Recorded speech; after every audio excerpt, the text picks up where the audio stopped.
Muy buenos días, bienvenidos a Agenda Constitucional. Volvemos en gloria y majestad para este nuevo proceso. Tal como ustedes lo saben, estuvimos al pie del cañón todas las semanas en el proceso anterior, analizamos incluso al final el texto prácticamente artículo por artículo. Vamos a hacer algo muy parecido en esta oportunidad, siguiendo semana a semana todo lo que ocurra en el proceso constitucional. Tenemos un nuevo panel recargado, se los quiero presentar de inmediato, ya estoy muy ansiosa. Nos sigue acompañando Patricio Zapata, académico de la Universidad Católica y director del Centro Democracia y Comunidad. ¿Cómo estás, Patricio? Bienvenido. Muchas gracias de nuevo a Emol TV por la invitación, Bárbara, un gusto y feliz además de participar con estos dos panelistas nuevos que tú vas a presentar a continuación. Muchas gracias por acompañarnos nuevamente. Pues vamos a presentar a los panelistas que se incorporan a semana con nosotros. Soledad Bertelsen, académica de la Universidad de los Andes e investigadora de Polis. ¿Cómo estás, Soledad? Bienvenida a este tremendo desafío. Muchas gracias por la invitación. Gracias a todos, a Francisco, a Patricio, por compartir este panel conmigo. Muchas gracias. Y también estamos junto a Francisco Zúñiga, profesor de la Universidad de Chile y presidente de la Asociación Chilena de Derecho Constitucional. ¿Cómo está, Francisco? Bienvenido también. Muy bien, muchas gracias por la invitación, Bárbara, a este programa de Agenda Constitucional, en que espero tengamos interesantes conversaciones con dos distinguidos colegas, Patricio Zapata y Soledad Bertelsen. Eso está garantizado. Desde ya vamos a tener unos muy buenos programas, muy constructivos, muy útiles también para aterrizar los contenidos que siempre son complejos, pero aquí vamos a hacer el mejor esfuerzo para explicarlo. Esta semana partió el trabajo. Esta semana se constituyó la comisión experta y el comité de admisibilidad, conocidos como árbitros. Cuéntenos, partamos dando la mirada general porque este proceso recién comienza y ya están empezando a meterse en los contenidos. ¿Cómo vio este inicio, Patricio? Y bueno, le hago la misma pregunta a los tres en realidad. Por supuesto que vamos a tener el proceso anterior siempre muy presente en la retina, pero ¿cómo ha visto lo que está pasando hasta ahora, desde el inicio hasta el término de esta primera semana, Patricio? Yo me atrevería a recomendarle a las personas que nos están viendo que más allá de lo que yo comente o comentemos, se den el tiempo de mirar después, si no lo hicieron, la ceremonia inaugural que está en el Senado TV, es cortita, pero creo que si uno la ve, que fue el lunes esto, uno va a comprobar el tipo de tono, el respeto con que se llevó adelante la ceremonia, la sobriedad. Entonces, yo de verdad lo recomiendo a quienes nos quieren acompañar. Si no pudieron verlo, véanlo. Yo quedé muy satisfecho. Me llamó especialmente la atención positivamente que tanto la nueva presidenta, Verónica Undurraga, como el vicepresidente, que es un amigo de la casa, Sebastián Soto, hubieran hablado con bastante, no sé si la palabra es humildad, pero sabiendo que esto no va a ser sencillo y conscientes de que hay flancos, hay, hay, hay situaciones que son un frente abierto el día de mañana a la crítica. Es cierto que el grupo tiene paridad y el grupo además tiene mucha excelencia, hay muy destacados expertos en este grupo, pero siempre va a estar expuesto un grupo como este a cuestionamientos.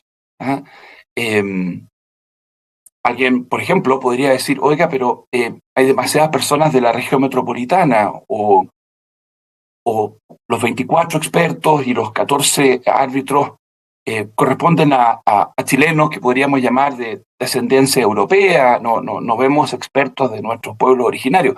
Entonces, la actitud de mucha humildad con que habló Verónica Undurraga, cuando dice vamos a cometer errores seguramente, nosotros estamos para servir, nosotros queremos escuchar, estamos abiertos a la crítica.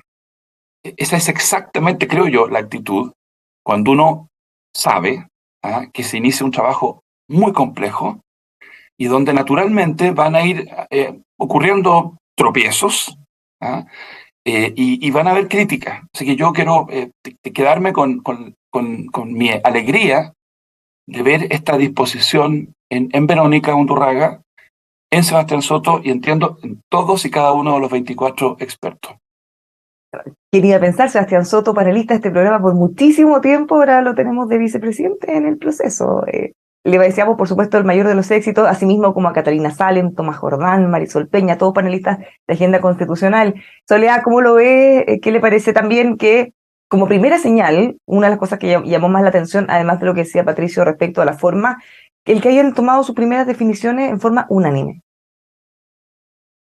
Bueno, yo creo que es una buena señal de demostrar que se están buscando acuerdos, ¿ya? Yo creo que también Verónica Undurraga lo mencionó en el discurso inaugural, la importancia de que esto no es imponer una mayoría sobre una minoría o imponer mi posición sobre la otra, sino creo que fue una señal de lo que van a buscar adelante, ¿no? Acuerdos. Yo creo que, coincido con lo que decía Patricio, pero yo quería destacar esta palabra, ¿no? La palabra de la búsqueda del acuerdo, ya que creo que está en la tónica desde el comienzo de cuál es la intención. Siento que en el proceso anterior, con las mayorías que se dieron, no tuvo esa tónica de buscar acuerdos, sino más bien de imponer mayorías quienes tuvieran la mayoría, o si yo tengo los votos, no importa lo que piense el resto. Me parece que esto es distinto, ya es distinto, o sea, no es una cosa de solo sumar votos, sino que busquemos acuerdos. Creo que esa es una excelente señal para lo que se viene después. Obviamente la decisión de la mesa, de elegir la mesa no es una decisión del contenido, pero me parece que si ya adoptaron esa actitud para decidir quiénes dirigían, bueno, probablemente veamos también esa actitud, esa búsqueda de acuerdos cuando se trate de definir los contenidos de la propuesta que van a tener que redactar. Justamente, Francisco, una de las cosas que nosotros hemos conversado con varios de los expertos del comité, bueno, también los árbitros, y eso llama la atención, quizá porque también tenemos muy fresco el proceso anterior, pero uno de los principales acuerdos súper transversales es que el tono es muy importante, y en este caso, parte importante de ello se conocía de antes, hay confianza, hay respeto profesional, probablemente se han encontrado en cosas académicas, cosas relacionadas a esta materia. Entonces había un pie de inicio muy distinto del que vimos antes. Yo coincido con lo que han expresado Patricio y Soledad. Creo que la comisión experta se instala y hay un escrupuloso respeto por las formas republicanas. Extraordinaria sobriedad. Alguien ha dicho fomedad también. ¿Ya? Extraordinaria sobriedad y una lógica basada en el acuerdo. La unanimidad, me imagino que también es fruto de algún acuerdo político previo respecto de la instalación de la mesa, de la comisión experta y de las subcomisiones de trabajo. Pero creo que hay una aproximación, un talante distinto a lo que vivimos en el proceso anterior. Y debo entender que eso es una lección aprendida del proceso anterior. También quiero destacar el hecho de que el Comité Técnico de Admisibilidad se instaló, ha elegido presidenta a Ana María García Barcelato, profesora de la Universidad de Chile, una muy destacada jurista, antigua presidenta de la Asociación Chilena de Derecho Constitucional, y también una forma de trabajo, yo diría, muy escrupulosa, y bueno, tengo entendido que hoy día deciden acerca del autoacordado que va a regular el funcionamiento de organización del Comité Técnico de Admisibilidad. Bueno, ahí hay una diferencia respecto al comité experto, porque en el caso del reglamento está nítidamente y explícitamente establecido cómo van a funcionar, no así en el de los árbitros, que ellos van a tener que fijar sus propias reglas. ¿Cómo ves eso, Patricio?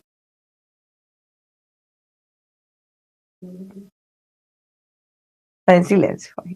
Ahora sí, es la práctica. Voy a responderte de inmediato, pero solamente hacer una reflexión breve. Es fantástico que hayamos empezado en este ánimo. Era bastante más probable que esto ocurriera en un grupo de profesores, muchos de los cuales se conocen entre sí, pero preparémonos para que en las fases sucesivas se manifieste el legítimo desacuerdo. O sea, no generemos una expectativa errada. Lo que se va a discutir es una cuestión que toca ni más ni menos que la distribución del poder. Entonces, no podemos pensar, digámoslo, tecnocráticamente, de que no van a haber en algún momento fuertes pasiones, convicciones, preferencias e intereses. ¿Mm? Particularmente cuando se instalen los consejeros que vamos a elegir el 7 de mayo. Entonces, no aplaudamos el tono, confiemos en que persista el ánimo y que se trabaje por los acuerdos, pero tampoco, creo yo, tengamos la expectativa de que no vayamos a asistir durante los meses que vienen a debates intensos sobre temas que son temas que generan pasión. ¿Ah? Lo digo porque esta es una discusión sobre temas políticos. Hay personas que a veces tienen una cierta alergia al conflicto político. Les desespera ver que dos personas discutan, ¿ah? Y discutan con intensidad y quisieran que todo se arreglara de manera casi gentil, ¿ah? O que fuera unanimidad para todos. No va a ocurrir, no va a ocurrir. Y seguramente en el año que viene vamos a tener momentos de diferencia. ¿Ah? Ocurrió en procesos muy virtuosos. En el proceso sudafricano hubo momentos de alta tensión. El proceso español, que siempre se señala, el de 1977-78 como un ejemplo, ¿ah? Que terminó con grandísimas mayorías, pero hubo momentos de aguda tensión también. ¿Ah? Entonces, simplemente lo digo para que no vaya a ocurrir, si en 3 semanas más tenemos una discusión fuerte sobre algún tema, o después, en algunos tiempos más, parece que hay una crisis, digamos, volvimos a... no, hay que mejorar, pero repito, no estamos discutiendo cómo hacemos una torta mil hojas. ¿Ah? No, estamos discutiendo A ver, convengamos que el disenso es obvio que va a haber, todos estamos esperando, hay una representación variada en este equipo, pero claro, lo que uno sí está esperando, al menos yo, es que no se empiecen a funar entre ellos ni a insultar, cuando alguien diga algo no se traten de lo peor, no lo estén esperando a la salida. Esa es la diferencia, no que no estén de acuerdo, porque eso debería ser lo normal. ¿Cómo lo ven ustedes, Soledad, Francisco? Sí, yo tengo la esperanza, tomando ese tema de la funa, que claro, aquí se discuta no por redes sociales, ¿ya? O sea, siento que en el proceso anterior hubo mucho reacción y contrarreacción en base a lo que pasaba en redes sociales. Yo espero que, además siendo un grupo mucho más chico, que se puedan ver las caras, conversar entre ellos. Y también quería tomar el punto de que si hubiera unanimidad en todo, yo creo que eso generaría desconfianza, ¿ya? Porque tomando el punto que tocaba Francisco, si hubo unanimidad es porque probablemente se conversó el fin de semana antes, ¿no? Para poder llegar a la unanimidad. Entonces, creo que si hubiera unanimidad en todo, claro, la gente empezaría a desconfiar de, bueno, esta cosa lo están haciendo por detrás, ¿no? No se están conversando públicamente y por eso llegan a los acuerdos de forma unánime. Yo creo que es mejor, como dice Patricio, es normal, es esperable que hayan disensos, pero que se conversen, ¿no? Que se solucionen y que, bueno, y que retomando el punto del reglamento, creo que es positivo que el reglamento del comité de expertos haya estado elaborado antes, porque ahorró tiempo. O sea, recordemos todo lo que se demoraron en el proceso anterior solo en redactar el reglamento. Ahí me pueden corregir, creo que fueron 3 meses completos de solo buscar el reglamento y claro, aquí había que compartir rápido, no podía ser un proceso tan largo, entonces creo que se avanzó en eso, era necesario, me parece que era necesario no empezar a recién discutir el reglamento, sino que se llegara con eso. Y no me extraña por eso, no me parece una mala señal que el reglamento del comité de expertos haya estado redactado antes, y bueno, y que el comité de admisibilidad lo tenga que hacer ahora. Bueno, siento que tienen más tiempo, partiendo porque no necesariamente van a comenzar a trabajar automáticamente, sino que solo en el evento que se produzca una petición hacia ellos, ¿ya? Sí, mi corazón de jurista sigue pensando que no se debería llamar autoacordado esas reglas de cómo van a regularse, cómo van a funcionar el comité de admisibilidad, porque claro, los autoacordados solo son de los tribunales, ¿ya? Y esto, claro, no es un tribunal, pues, no es un tribunal, o sea, se parece mucho, pero no es un tribunal. Entonces, puede ser que alguien tenga una opinión distinta, los que redactaron las reformas, partiendo por ellos, consideraron que se tenía que llamar autoacordado, pero ya, ese es un tema que probablemente en nuestro público no le interese mucho, ¿ya? Pero yo ahí considero que habría sido mejor que se llamara reglamento o otra cosa, ¿no? Pero me parece normal que lo redacten ellos tienen más tiempo para hacerlo, no me choca tanto, pero en cambio en el comité de expertos era necesario que las reglas ya estuvieran claras y no se demoraran 3 meses en discutirlo. No solo es por un tema, o sea, no solo influye en el tiempo, sino que también nosotros vimos que en el reglamento anterior, además de que se demoraron 3 meses, no tenían toda la experiencia del proceso previo, de las cosas que se podían mejorar, y hubo muchas que generaron harto problema después.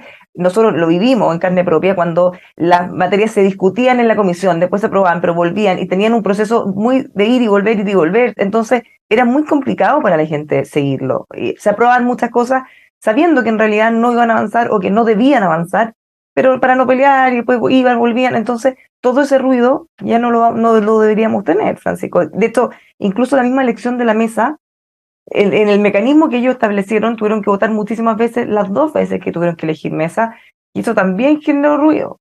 Ahora fue súper rápido.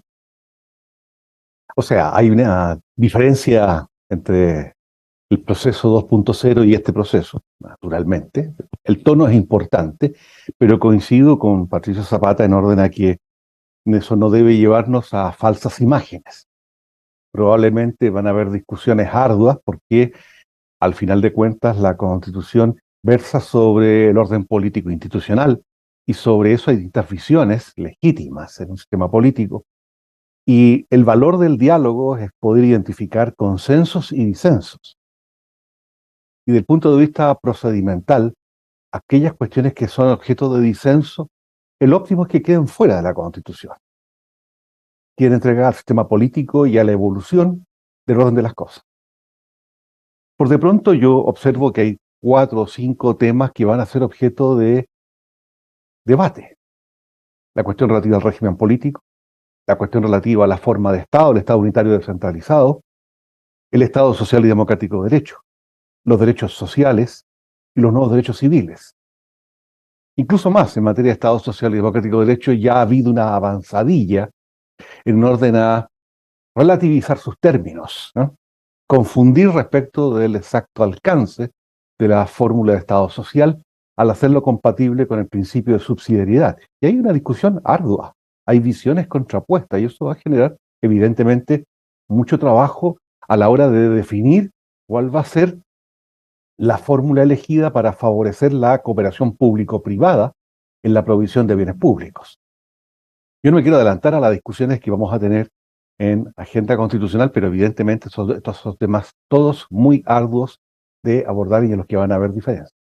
Seguro que también las van a tener entre ustedes. Ahora, en el caso del Estado Social y Democrático de Derecho, a diferencia del proceso anterior, esto también es un tema estructural, tenemos unas bases constitucionales, ya no es una hoja totalmente en blanco, acá hay un borde, y esto está establecido. Entonces, acá la duda no va a ser si ponerlo o no, sino más bien cómo se le va a hacer la bajada, y de esto ya han empezado a trabajar en esto en la comisión, probablemente uno de los temas que más se va a debatir, porque acá, como dice Francisco, pueden tocar las visiones ideológicas y cómo se van a poner de acuerdo en el misterio, Patricia. Está en silencio. Fuera de práctica, completamente. Ahora, es un agrado haber vuelto a la normalidad presencial. Estoy hablando ahora como profesor. Qué rico poder. Pero claro, aquí en MOL TV hay que recuperar la dinámica del micrófono y el... Oye, Va a ser muy rápido. Sí.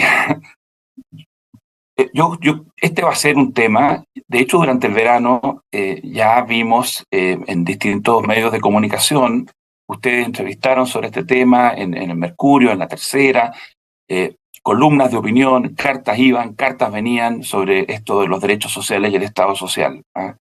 Y una de las dificultades, y yo confío en que se aborde bien, es que esto atraviesa todos los componentes de la Constitución. No es algo que uno pueda decir que está radicado solamente en la Comisión sobre Derechos Sociales que preside Alejandra Krauss. Ya esta semana, el presidente de la comisión o coordinador de la Comisión de Principios, Máximo Pavés, dijo: nosotros tenemos algo que decir sobre el Estado social, porque es un principio.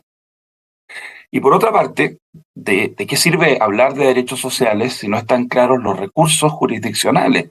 Y eso lo ve una tercera comisión de órganos independientes. Y por último, y eso es lo que lo que quiere decir Roberto Gargarella en su libro tan citado, pero a veces no comprendido, esto que él dice de la sala de máquinas.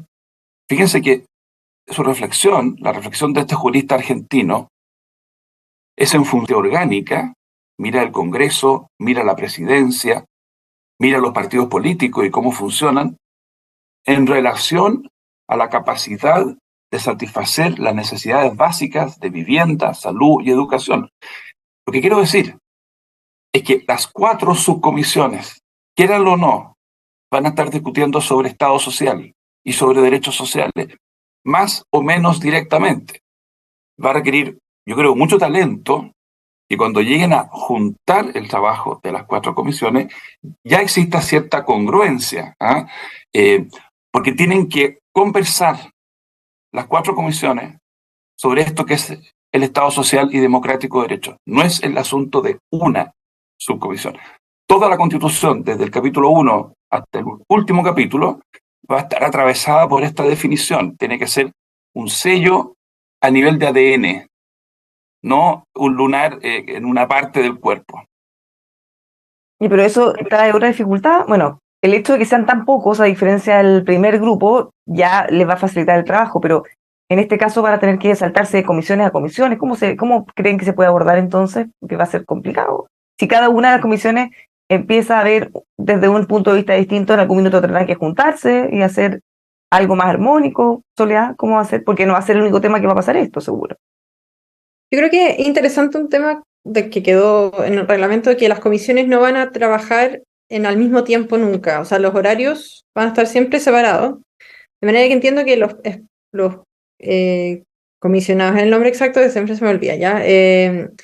Pueden asistir a la otra comisión, ¿ya? Yo creo que esa es una herramienta que puede ser útil, fíjense, para ir coordinando ya desde temprano, ¿ya? O sea, porque en el fondo no van a tener sesiones paralelas, esa es la forma de decirlo de forma más técnica. Entonces, yo creo que no van a haber tantas sorpresas, no deberían haber tantas sorpresas si es que los miembros de una comisión tratan de asistir, escuchar, no tienen derecho a voto ahí en ese minuto, pero pueden conversar, ¿no? De cómo va el avance también en sus otras comisiones. Creo que esa es una herramienta que a primera vista puede pasar desapercibida, pero que puede ser interesante usar para esto, para ir ya coordinando desde antes, ¿no? Desde temprano en el proceso. Y quería resaltar que en realidad este tema de darle contenido a las bases no pasa solo por el Estado Social de Derecho, la verdad es que pasa con las 12 bases, o sea, todas las bases son un gran avance en cuanto a que no estamos partiendo de una hoja en blanco, si lo comparamos con el proceso anterior, no está ese ánimo de partir de una hoja en blanco tampoco, pero son bases generales que hay que darlas de contenido y tienen que además armonizarse entre sí, o sea, no podemos definir Estado Social de Derecho de una manera que deje otra base, por ejemplo, sin sentido, o sea, todas las bases tienen que estar de forma armónica, el contenido que le demos a cada una de ellas tiene que armonizarse con las otras, ¿ya? Entonces, efectivamente, es un tema que puede ser transversal a varias, por lo menos, de las bases que son amplias y que hay que dotarlas de contenido y que ese contenido no es obvio, ¿ya? Y ahí yo creo que también hay un tema de cómo va a interactuar o qué rol el comité de expertos va a darse a sí mismo respecto a lo que venga después en el consejo. Porque a mí se me ocurre que si llega a haber un disenso en cómo definimos exactamente alguna de las bases, o la del Estado Social de Derecho u otra, viene la decisión de decir, bueno, esto lo zanjamos acá o se lo vamos a dejar con cierto margen de amplitud al consejo, a los órganos, al órgano que va a ser elegido, ¿ya? Yo creo que ahí también hay unas definiciones que vamos a tener que estar discutiendo, ¿no? De cuán detallado va a ser el borrador que le va a elaborar el comité de expertos y qué va a pasar en temas que quizás no hay tanto consenso en el detalle, hay consenso en el marco, pero no en el detalle. Bueno, ¿con cuánto detalle van a llegar, ¿no? O sea, decir, bueno, mejor nos quedamos acá y lo dejamos amplio y que lo vea después el consejo electo, o aplicamos el sistema de mayoría simplemente y vamos a un gran detalle acá, aunque varios no estén de acuerdo, y que eso pase con mayor detalle al consejo que sea electo. En ¿Cómo mayo. ve esto, Francisco? Porque lo que dice de Soledad es muy importante. No hay tiempo, son solo 3 meses. Entonces, desde el punto de vista de las cosas que van a tener que compatibilizar o armonizar, claro, lo mejor o más práctico sería que desde el principio lo vayan trabajando así y no pensando que después lo van a ver y volver, tratar, arreglar, porque no van a tener tiempo para eso, son solo 3 meses. Menos una semana A que ver, ya llevamos.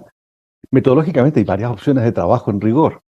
Tú puedes pensar en una constitución desarrollada o una constitución breve, mínima, o en una forma intermedia, ¿no? Pero yo creo que lo esencial es entender que la constitución es un sistema de normas y tiene que haber cierta armonía, correspondencia entre sus partes. Patricio Zapata ponía como ejemplo la vinculación que tiene la fórmula de Estado Social y Democrático de Derecho con otras partes componentes del texto que van a ser abordadas en el trabajo de comisiones. Y yo quería poner como ejemplo el hecho de que en un Estado social las administraciones públicas están desafiadas a ser robustas, ¿sí? El servicio público y la función pública está desafiada a ser profesional, meritocrática, y eso supone cambios importantes desde el punto de vista de la organización del Estado, ya no solo de la provisión de los bienes públicos. Y también supone un cambio desde el punto de vista de la gobernabilidad democrática, es decir, supone tener un sistema político que funcione adecuadamente. Y no que ocurra lo que vimos en relación a la reforma tributaria, el rechazo de la idea de legislar de esto, en un sistema político que no es capaz de dar solución a cuestiones muy elementales, pensando en la provisión de los bienes públicos y pensando en el bien común. Es decir, tenemos que, de una vez por todas, entender que el sistema político y el presidencialismo que tenemos no es adecuado al funcionamiento del sistema, a la gobernabilidad y a la legitimidad de este. Hay que hacer un cambio allí pensando en las partes componentes, pensando en que si el Estado asume nuevas tareas en la provisión de bienes públicos, debe ser un Estado que esté en condiciones de funcionar, un Estado en acción.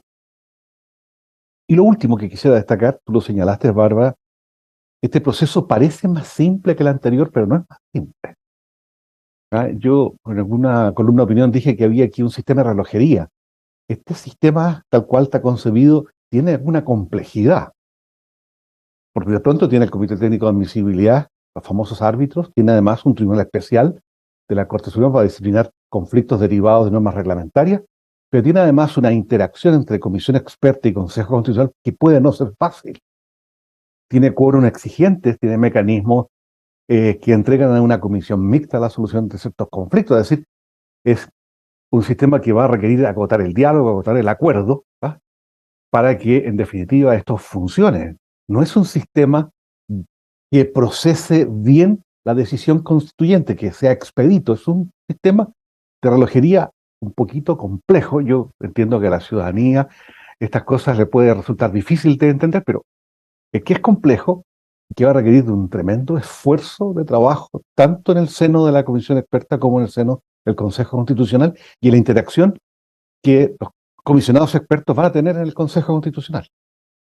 Bueno, una de las cosas que comentábamos antes de empezar el programa era más o menos tratando de proyectar, porque esto es todo nuevo, es todo distinto de lo anterior, entonces solo podemos imaginar y tener expectativas que el tono y la forma de trabajo que veamos en estos 3 primeros meses tengan una continuidad después. O sea, sería quizá una buena idea que haya una línea más o menos continua respecto a por lo menos la forma, para que tengamos un proceso sobrio y para algunos quizás fome todo el tiempo, y no que se produzca un quiebre muy fuerte entre una y otra etapa, porque además, como dicen ustedes, los expertos de alguna u otra manera podrían intervenir también en las etapas posteriores, pensando en si hay discrepancias, por ejemplo, con los consejeros, Patricio.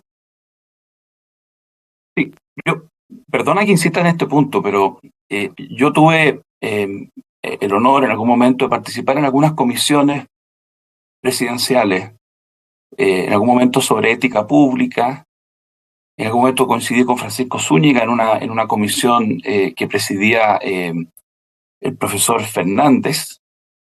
Eh, Luego me tocó el Consejo de Observadores y todos hemos visto la comisión, en fin, Marcel sobre pensiones. Ahí siempre ha habido personas que pensaban distinto. y conversaban, se escuchaban. Cuando se instale el Consejo Constitucional, vamos a tener representantes del pueblo.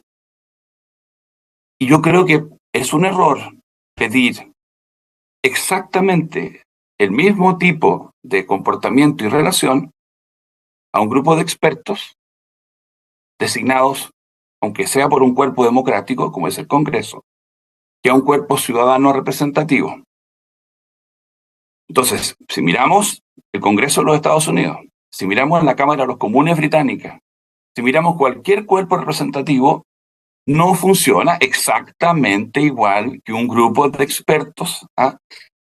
Porque no es así nomás, ¿ah? Repito, por favor, porque si las personas quieren comparar la manera en que funcionan estos 24 expertos con la convención del año pasado, sin perjuicio de todo lo que hemos aprendido, sin perjuicio de toda la crítica que se pueda hacer y merezca hacerse a esa convención, no comparemos peras con manzanas. O sea, la verdadera comparación, si se quiere, la vamos a ver cuando se instale el Consejo electo por los 10 o 12 millones de votantes. Ahí vamos a poder comparar peras con peras. Los 155 elegidos hace 2 años y los 50 elegidos ahora. Entonces, lo digo porque estoy feliz por el tono del Consejo de Expertos, pero no me sorprende tanto porque he estado en 10 instancias de similar naturaleza, donde ha habido el mismo respeto, la misma capacidad de conversar, porque es más fácil cuando uno no está respondiéndole directamente a ciudadanos que votaron por ti, que tú ganaste después de una campaña ardua y difícil. Entonces, perdón que haga esta precisión, porque de lo contrario se instala, a mi juicio, una expectativa muy complicada. Yo creo que cuando elijamos a los 50 consejeros y se instalen, vamos a tener probablemente bastante más fricción y más tensión, porque van a llegar personas que piensan súper distinto. Vamos a escuchar personas que digan que todo esto es pésimo. Vamos a escuchar a personas elegidas por nosotros que van a decir que no tiene que haber una nueva constitución. Ahora la discusión está muy acotada, es un buen modo de empezar, ¿ah? Perdón que lo diga porque me parece que es importante, ¿ah? Porque además si no es un poco injusto con los cuerpos democráticos, con los cuerpos representativos, ¿ah? Invito a cualquiera a que por favor sintonice una sesión de las Cortes Españoles o sintonice una sesión del House of Commons, el Question Hour de los días jueves, ¿ah? Un país muy civilizado, y los debates entre Rishi Sunak y Stormer del Partido Laborista, muy civilizado, pero duro. Ahora, vamos a poder comparar quizás entre peras verdes y peras de agua, parecido pero no igual, porque ahora hay un sistema para elegir muy distinto, hay un número muy distinto, probablemente es como que, no sé, si uno mirara al Senado y la Cámara de Diputados son muy distintas, entonces en ese sentido lo que vamos a tener ahora de este Consejo debería ser en la práctica, en el papel, no sé qué va a ocurrir después, debería ser bien distinto al anterior, porque además de esas cosas no van a haber listas de independientes. Ya no hubo listas de independientes, por ejemplo. Solea. Sí, yo creo que es difícil comparar cosas que son distintas. Claro, uno estaba tratando de pensar mientras hablaba Patricio. Claro, imagino que uno podría compararlo con el Senado, pero claro, requisitos para ser elegido tampoco son los mismos. Tampoco es un órgano que esté establecido con anterioridad como el Senado, entonces también sería injusto compararlo exactamente con el Senado. Tiene una composición parecida, una representatividad parecida, y uno podría decir, ya, eso es lo más parecido, ¿no? Pero concuerdo, no es lo mismo que la convención anterior, ¿ya? O sea, no tenemos representantes de pueblos originarios y no vamos a tener esta lista, esta componente de independientes que no tenían tanta experiencia política tampoco, ¿ya? Bueno, aquí puede ser que también salga gente que no tienen experiencia política y que está en las listas. Creo que todavía realmente es muy temprano para decir cómo va a ser ese órgano, porque va a depender Hay de cómo salga. conocida, además, en todas las listas, en todas. Sí, eso. Yo creo que un tema interesante va a ser el tema de la campaña. ¿Cómo va a interactuar la campaña de este consejo con el trabajo que vaya haciendo el comité de expertos? Yo ahí también estoy como espectador diciendo, bueno, ¿qué van a hacer? ¿Van a empezar a criticar lo que ya esté redactado? Porque claro, vamos a estar en la mitad de la redacción. o sea, ya va a haber contenido. Dos tercios del tiempo del trabajo de la comisión. Claro, entonces puede ser que se dé esta dinámica de que el consejo, de que los candidatos empiecen a criticar y entonces hagan campaña diciendo yo voy a cambiar eso. ¿Ah? Yo no sé si eso va a ser muy sano o no para el mismo comité de expertos, ¿no? De tener que estar escuchando a quienes hacen de candidatos, de campaña. Ahí me genera cierto temor, ¿ya? De cómo hacer esa interacción, ¿ya? Un poco también lo que pasaba en la convención anterior cuando se veía que ciertas decisiones se tomaban por la opinión pública o por lo que pasaba en redes sociales. Aunque eso no vaya a pasar ahora acá, quizá por redes sociales, sí podría pasar por cierta opinión pública de presiones de candidatos que estén diciendo esto no debería ser así, o esto es poco democrático porque esta gente no lo eligió, los expertos no fueron elegidos, en cambio nosotros que vamos a ser elegidos vamos a cambiar esto. Estoy con cierta expectativa de si se va a generar tensión en ese momento, en el momento de las campañas, con el trabajo del comité de expertos, pero no sé, no me quiero adelantar a cómo va a terminar siendo al final en la práctica. Espero que no haya tanta tensión, porque creo que hay que dejar tranquilos a los expertos de una manera que hagan su trabajo y que el consejo haga su trabajo también, ¿ya? Pero que no se mezclen por lo menos en el periodo de campaña. ¿Ve ese riesgo, Francisco? Porque efectivamente vamos a estar, de hecho ya comenzó el periodo oficial para hacer campaña y ya está comenzando el trabajo de los expertos, pero van a coincidir casi 2 meses de difusión de contenidos dentro y fuera. Bueno, no es fácil subirse a la máquina del tiempo, ¿no? Pero efectivamente, desde el minuto en que el Consejo Constitucional es un órgano representativo y popular, tiene un tono distinto a la comisión experta, un diálogo distinto, pero también valioso. Y yo quiero destacar el hecho de que no solo no hay independientes, está en duda la presencia de escaños indígenas, de 2 escaños indígenas como máximo, porque eso va a depender finalmente de los votos que los candidatos indígenas recaben en el proceso de elección, el 7 de mayo. La ausencia independiente, la ausencia eventualmente o escasa representación de indígenas en el seno del Consejo Constitucional va a significar probablemente una forma de aproximación y diálogo político distinto.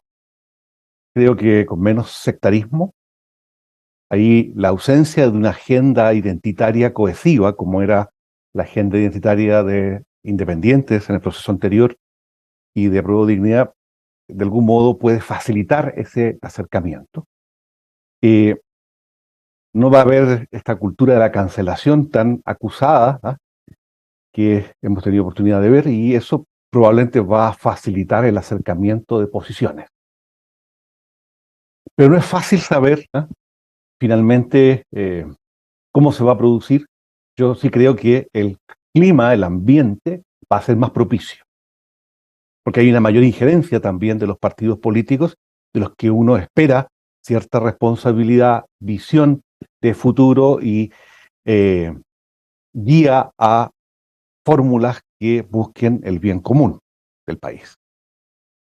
Sí quisiera destacar el hecho de que hay un elemento que sí es de riesgo, y es que en la elección del Consejo Constitucional, que se verifica el 7 de mayo, es probable que candidaturas al Consejo Constitucional se basen en una crítica dura a lo que la comisión experta esté construyendo, elaborando. Y ese es un tema complejo, instala un riesgo eventual de relacionamiento entre la comisión experta y el Consejo Constitucional, entre el anteproyecto que entregue la comisión experta y el debate mismo en el seno del Consejo Constitucional, en el que los expertos van a participar. Estoy cierto que los 24 van a participar.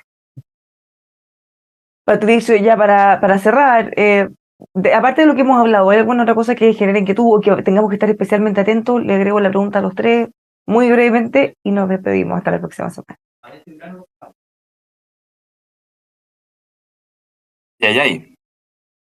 mí me pareció interesante, Bárbara, un contrapunto o un aparente contrapunto que creí ver en unas entrevistas que tú le hiciste, dos muy interesantes entrevistas a miembros del Comité Técnico de Admisibilidad, ¿ah? A dos amigos míos, una amiga, Marisol Peña, y un amigo, Tomás Jordán. Estoy muy contento que ellos, ella y él estén en esa instancia, pero creí percibir una interesante diferencia que probablemente la van a conversar, porque vi en Tomás Jordán, en lo que yo percibí, una voluntad de circunscribirse única y exclusivamente a esperar un requerimiento y a responder estrictamente los términos del requerimiento y luego, ¡pum!, desaparecer, salirse. ¿Ah? Una actitud que podríamos llamar de abstención, de espartana reticencia, y en cambio, y en un afán de contribuir, yo lo entiendo así, de colaborar, de apoyar desde sus conocimientos, entendí que en el caso de la profesora Peña había una voluntad de jugar un papel de apoyo, de colaboración, de entregar consejo, de entregar... eso quizá anticipa algo que ocurre en todos los tribunales, llamémoslo no tribunal, Soledad, en todos los entes que tienen un papel como este, entre actitudes de jueces más asertivos, que quieren ser más activistas, que quieren jugar un papel más protagónico, y jueces que podríamos llamar que son más autorrestringidos y que le dejan un mayor margen en las cuestiones de mérito y oportunidad a los que deben tomar las decisiones en cuestiones de mérito y oportunidad, que son los consejeros. ¿Ah? Entonces, puede ser interesante que en este comité técnico de admisibilidad, más allá de la clásica distinción más conservador, menos conservador, más de izquierda, menos de izquierda, podamos observar en cuanto a jueces actitudes más activistas que otras. Eso puede ser también, creo yo, interesante de mirar. Probablemente lo comentemos la próxima semana en la medida que ellos presenten su reglamento. Ahí quizá algo de eso puede haber. Soledad. Y más que con una preocupación, me quedaría como algo que hay que estar atentos, es que viene, me imagino que en estos días, muy pronto, hoy día, no sé, el índice de los capítulos que va a tener el proyecto, que lo tiene que proponer la mesa. Entonces, eso va a ser ya lo primero concreto con lo que la ciudadanía va a contar para ver hacia dónde va, ¿ya? Yo no me imagino grandes sorpresas, porque hay temas que toda constitución tiene que tener, pero de todas maneras es algo que hay que estar atentos a si ese índice propuesto va a generar cierto consenso en el resto de los miembros del comité de expertos, o van a empezar discusiones más fuertes no, aquí hay que agregar cosas, hay que cambiarlas, o si va a haber ese mismo consenso que hemos visto en la sesión de instalación. Probablemente ahí vamos a ver también qué tan minimalista eventualmente, o en un inicio, porque la discusión después puede ir cambiando. Francisco, finalmente. A ver, retomando lo que decía Patricio respecto del Comité Técnico de Admisibilidad, yo observo la misma cuestión de autocomprensión de ese comité. Activismo, no activismo, que al final son definiciones de política institucional. No está clara la naturaleza del Comité Técnico de Admisibilidad, lo destacaba Soledad Bertelse cuando hablaba del autoacordado, expresión que usa la reforma constitucional de enero de este año, que desata este proceso. La prensa misma se hizo eco del término árbitros, pensando que este era un tribunal que resolvía conflictos de contenido en torno a las bases, ¿verdad? Pero las 12 bases, son muy amplias y por tanto eso le otorga al Comité Técnico de Admisibilidad un amplio margen de discreción. Entonces, puede haber también, si se producen conflictos en torno a los contornos que debe tener cada una de las bases, se puede producir una dificultad previa al interior del Comité Técnico de Admisibilidad entre quienes tengan una autocomprensión activista y otra no activista del rol que debe cumplir este Comité Técnico de Admisibilidad. Y eso instala también un riesgo. Por último, el vaso medio lleno, ¿no? El hecho de que hoy día conozcamos el índice de trabajo de la comisión experta nos va a permitir también conectar ese índice con el programa de trabajo de cada una de las comisiones, ¿no? Y también visualizar en un muy corto plazo la tarea a la que se van a ver abocados, ¿no?, los comisionados expertos a la hora de formular los bloques de normas relativos a cada uno de los ejes temáticos que queden asignados a las comisiones de trabajo. Es decir, la próxima semana va a estar mucho más interesante esto, porque ya vamos a empezar a ver el material con el que va a trabajar la comisión experta. Y probablemente semana a semana vamos a tener mucho material, mucho contenido que explicar y debatir, porque tal como lo decíamos, este proceso va a ser muy corto, al menos esta etapa, por lo que vamos a estar muy expectantes de lo que ocurra en estos próximos días. Soledad, Francisco, Patricio, muchísimas gracias a los tres, ha sido un gusto, y bueno, se nos viene un año súper intenso, pero súper interesante. Muchas gracias a los tres por estar aquí. Bárbara, colegas. Muchas gracias, nos Bárbara. vemos. Cuídense. Muchas gracias. Un gusto. Nos vemos el semana. próximo viernes, vamos a estar mirando qué ocurre en esta semana, ya vamos a tener probablemente contenidos que discutir, así que los dejamos invitados a seguir, por supuesto, entrevistas, todo el seguimiento de lo que ocurra en la semana también vamos a tener en EMOL TV. Siga con nosotros en emol.com. Buen fin de semana.